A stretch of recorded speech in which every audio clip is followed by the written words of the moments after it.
Mana? Tertancap dalam hati. Diajarkan, diamalkan. Ini akan tertanam nanti.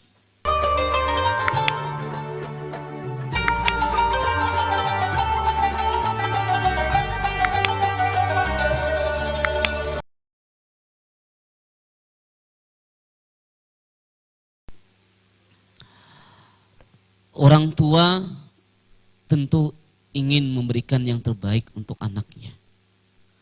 Dalam hal pendidikan misalnya. Orang tua berharap sang anak sedapat mungkin bisa menuntut ilmu hingga perguruan tinggi. Bahkan mereka rela mengorbankan jiwa dan harta untuk anaknya. Bahkan rela menyekolahkan dengan sekolah yang mahal. Kenapa rela membayar dengan yang sangat mahal untuk anaknya? Karena memang si orang tua akan memberikan yang terbaik untuk anaknya. Rela bekerja keras, berangkat subuh, pulang maghrib. Begitu juga dengan orang dengan ibunya. Inilah pengorbanan yang dialami oleh orang yang mau orang anaknya menjadi yang terbaik. Nah, apa yang harus dilakukan ketika anak tadi misalnya susah untuk baca doa aja susah untuk diri sendiri, apalagi dengan doa orang tua. Yang terpenting adalah, yang pertama adalah mendidik anak sejak dalam kandungan. Jadi dalam kandungan sudah dididik.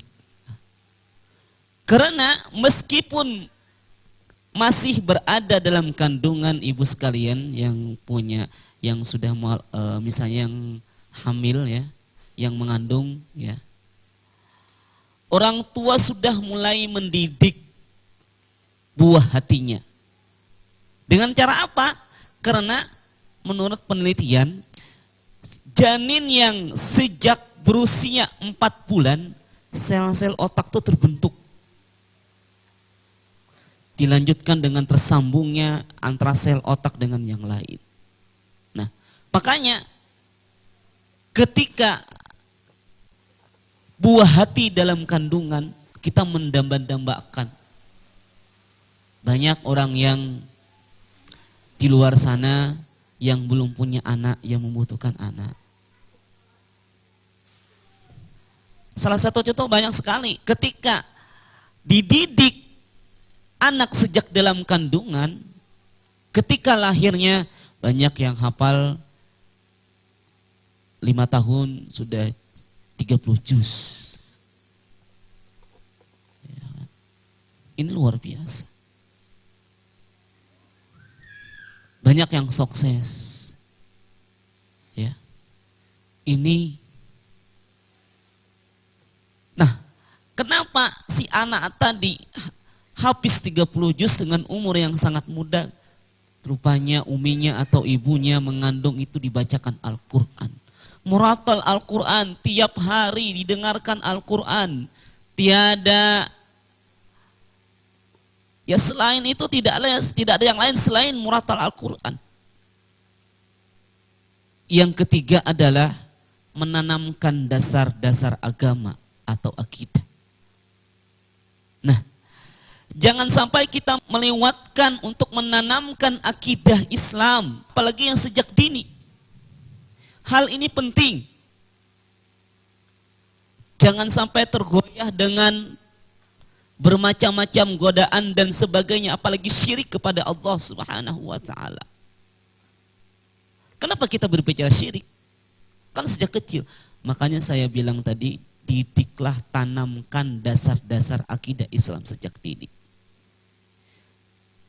Di dalam surah Luqman juga dijelaskan bagaimana Luqmanul Hakim menasihati anaknya. Ingatlah ketika Luqman berkata kepada anaknya di waktu ia memberikan pelajaran, hai anakku, janganlah kamu la tusyrik billah, janganlah kamu mempersekutukan Allah.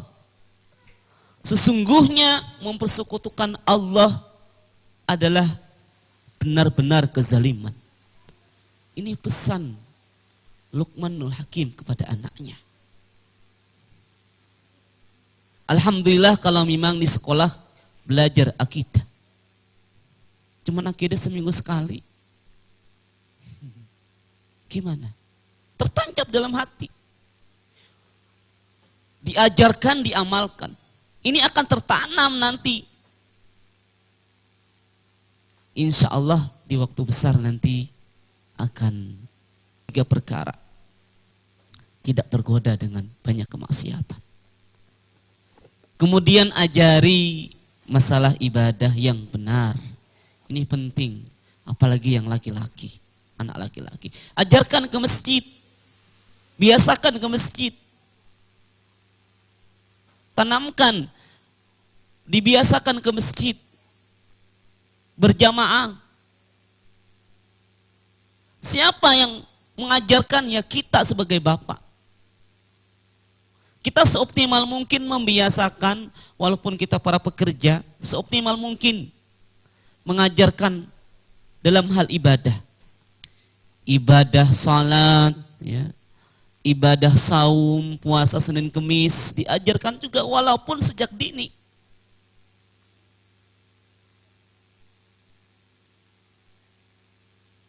Ibadah-ibadah nafilah yang lainnya seperti salat duha dan sebagainya diajarkan. Cara ibadah yang benar itu penting. Banyak anak-anak yang sekarang yang mohon maaf sekali ya, Bapak Ibu yang ada di rumah, anak SMP aja belum bisa sholat, gerakannya ya Allah ya Rabbi.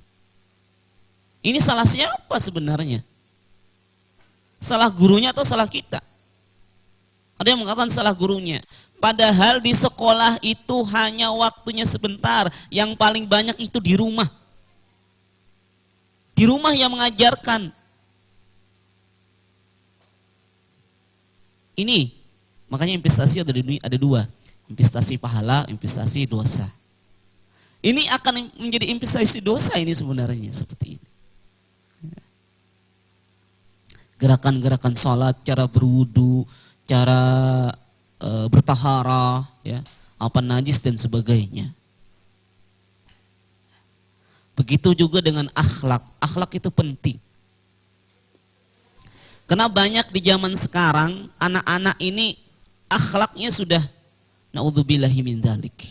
Berkata orang tua terhadap orang tuanya dengan kata yang sangat menyinggung perasaan hati. Ketika disuruh orang tuanya untuk belajar, membangkangnya luar biasa. Akhlak tanamkan bagaimana adab, karena al-adabu fauqal ilmi. Adab itu lebih tinggi daripada ilmu.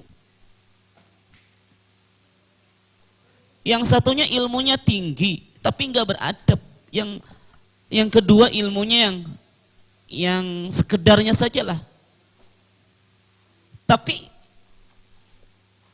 dia beradab. Karena adab itu berkah. Karena saya banyak menjelaskan kepada para jamaah di jamaah, penting adab seperti itu.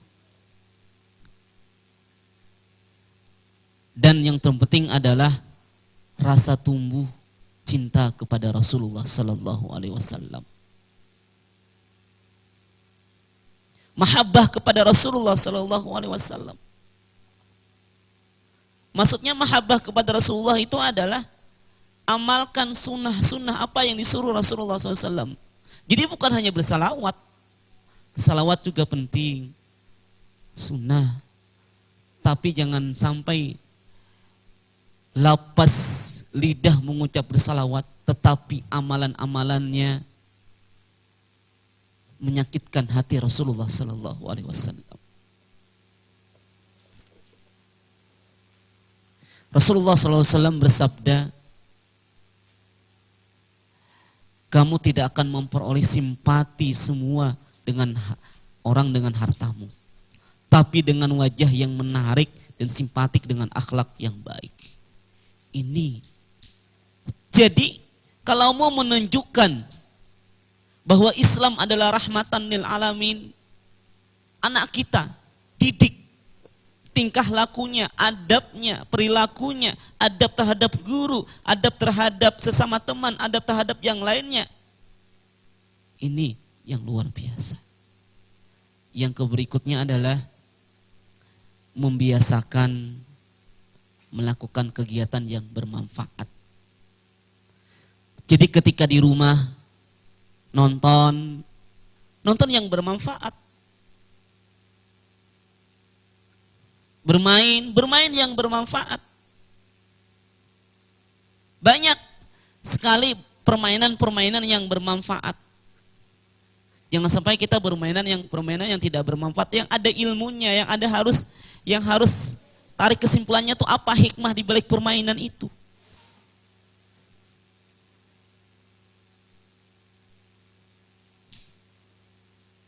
Nonton. Kalau tidak bermanfaat ya nggak usah nonton. Gitu. Yang tadi hal-hal yang bermanfaat, membiasakan sholat subuh berjamaah di masjid bersama ayah. Kenapa? Karena boleh jadi si ayah si bapak itu kerjanya pagi sampai maghrib atau isya. Nah kesempatan kita khusus orang tua bapak, kesempatannya itu sholat subuh berjamaah di masjid dengan anak. Terus usahakan memperdengarkan muratal Al-Quran dengan terbiasa membaca Al-Quran. Itu mungkin tips yang harus dilakukan ketika anak menjadi investasi dunia dan akhirat. Hal yang membanggakan kita. Ini gambaran sedikit tentang investasi anak sebagai investasi dunia dan akhirat. Demikian.